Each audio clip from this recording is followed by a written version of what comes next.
What's up guys, it's Unders and welcome to another part of our track from scratch in Logic. In this video, I'm going to show you some ways that I'll tidy up a track in Logic, some little tips and tricks that I can give you in keeping everything organized and, well, basically keeping a nice balance as you go along. This isn't necessarily mixing, but it's going to be just some housekeeping to keep everything nice and in a space while you're working. That's what we're going to be doing in Logic today. I'll dive into a few things with you and hopefully we'll have a slightly better balanced track towards the end of it. Let's get into it.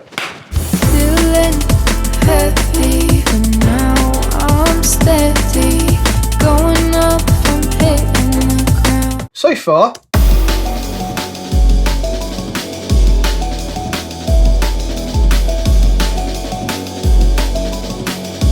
like, she's sounding all right. However, I've got my mixer in front of me here on an iPad, but we're going to get it up on the screen here.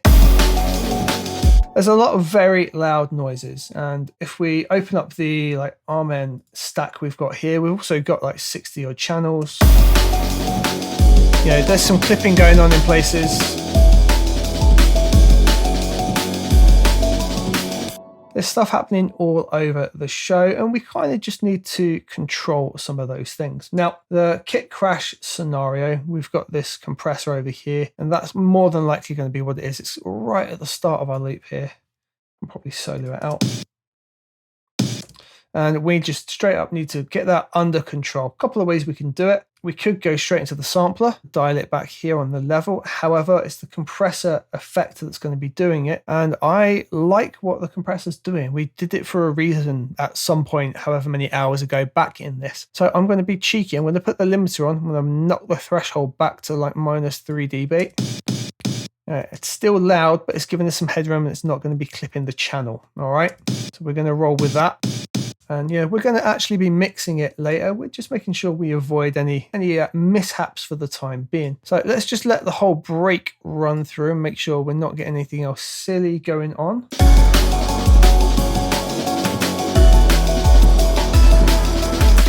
So here, very nearly a clip. So I'm just going to pop this particular one open because we've EQ'd that for a reason. Just going to give us a dB or two back there, just using the volume on sampler.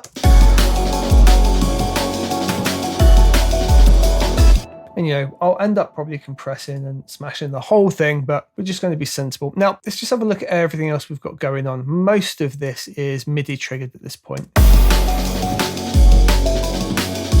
If we have a look on here, without me destroying ears, we should be able to see if any reduction's happening on the limiter.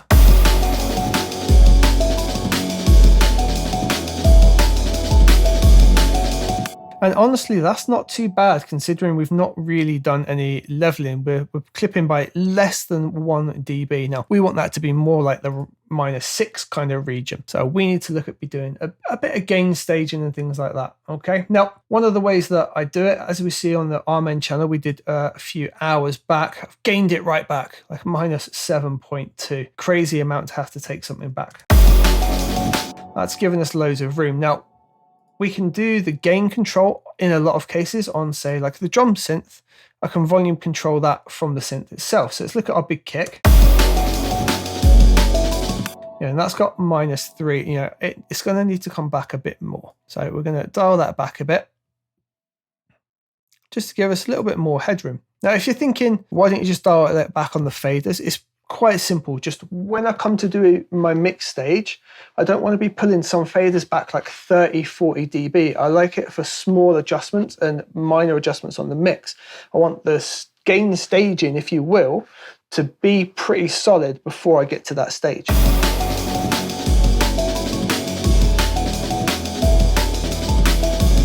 Now, if we look at our limiter now, we're actually not clipping at all anymore.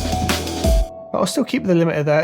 It's only there for safety in this particular instance where I'm recording video for you guys. So I don't want there to be 1, damage on the video, and 2, sudden horrible spikes that get you guys either. So that's what it's there for. But at the minute, we're now no longer clipping on that, which is nice.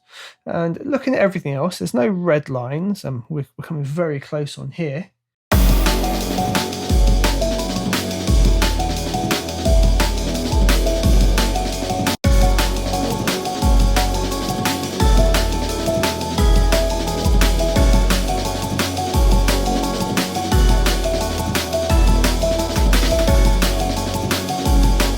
yeah, for the most part, everything's got some room.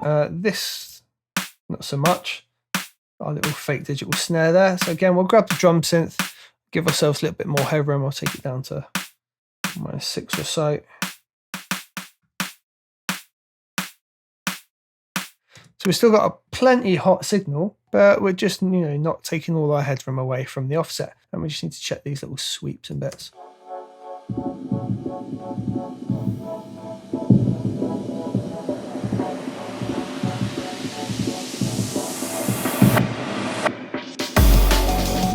Yeah, and we're okay there.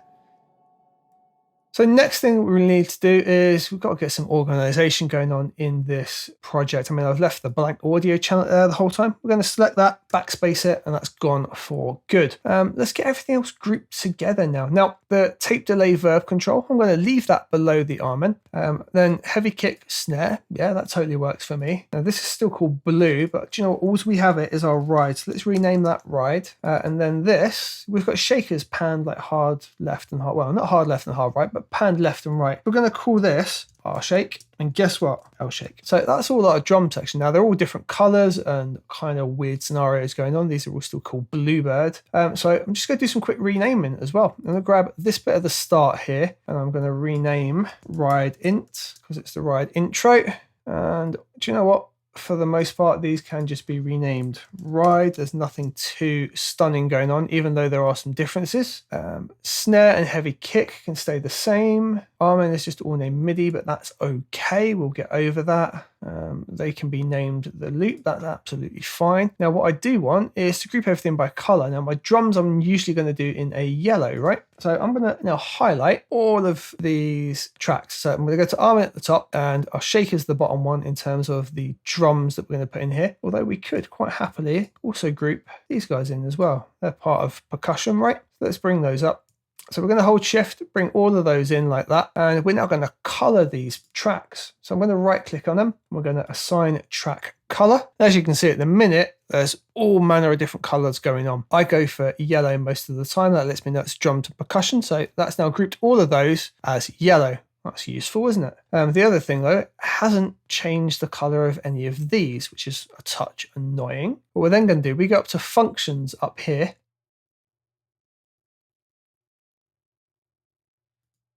And we can do color region / cells by track color. Because we just colored all those tracks yellow, boom. Everything is now colored accordingly.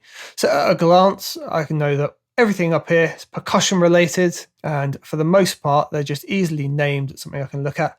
Generally, I'm just going to look here and see what I'm looking for anyway, and then they all correlate in the mixer as well, which is really nice. The other thing, this is all drums and percussion. It's probably a good idea that I'm going to put it in a bus because I'll more than likely work on it in a bus as well. So in our mixer, just get our mixer up with X, or you can actually do this when they're all selected from your inspector on the left. Just tend to do it in the mixer myself. Where it says output here, I'm going to right click and hold, scroll down to bus, and we'll use bus 20. So we've got a nice gap between everything. And now it's assigned all of those to bus 20. And over here, it's made aux number 7 because it's our 7th aux, even though it's bus 20. You see bus 20 goes into it. And we are going to call this drums. And now when we solo this, all our drums go to here.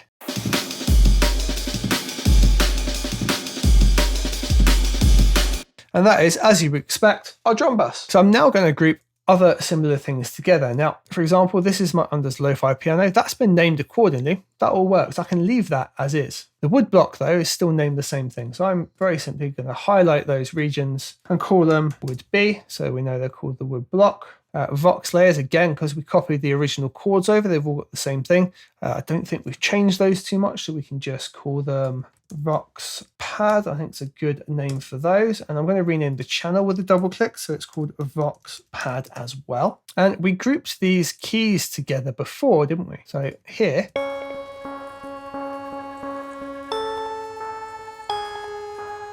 these two are already grouped together. What I usually do with this is I would move it actually to the bottom. And just because we've grouped it like that doesn't mean we can't still send it to a bus, like an instruments bus or something like that. But at the minute, it's got its own channel just here. And I think we can leave the keys green, and it's already named keys, which is good. These are all various shades of blue.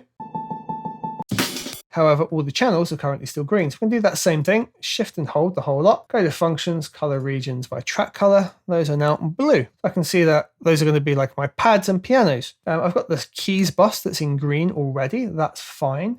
And we've got our alchemy base here. I tend to put my bases in orange, so I'm going to select that channel. I've still got my color chart up here, just going to tap on orange, and this has made my regions orange. So this time we're going to go functions, color track by region cell, and it's made that alchemy base, but for whatever reason, it just didn't add the color then, which is a bit weird. There we go. So our alchemy base is now orange, and it's orange down here, and it's called alch base as well. Beautiful, just what we needed. Now these guys just here, they're all an effect, right? They're all some kind of reverse effect going on. I tend to make those all like a sky blue, so I'm just going to highlight all 3 of those. And oh no, my color icon's gone. Did that on purpose.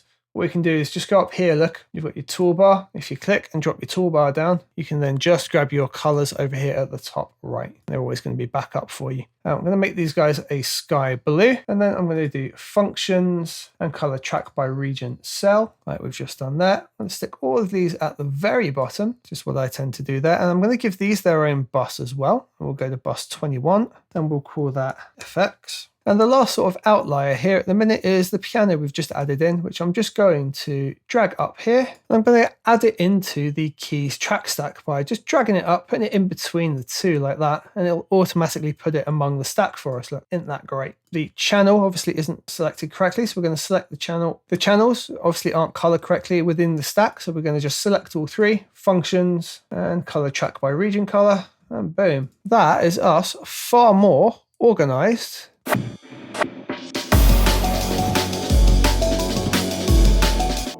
than we were before.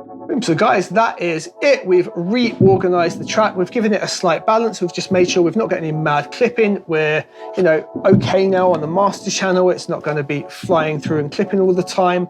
Some really minor tweaks and balances that need to be done. And we've mainly done coloring and organizing. So now at a glance, I can get around this pretty busy track nice and quickly.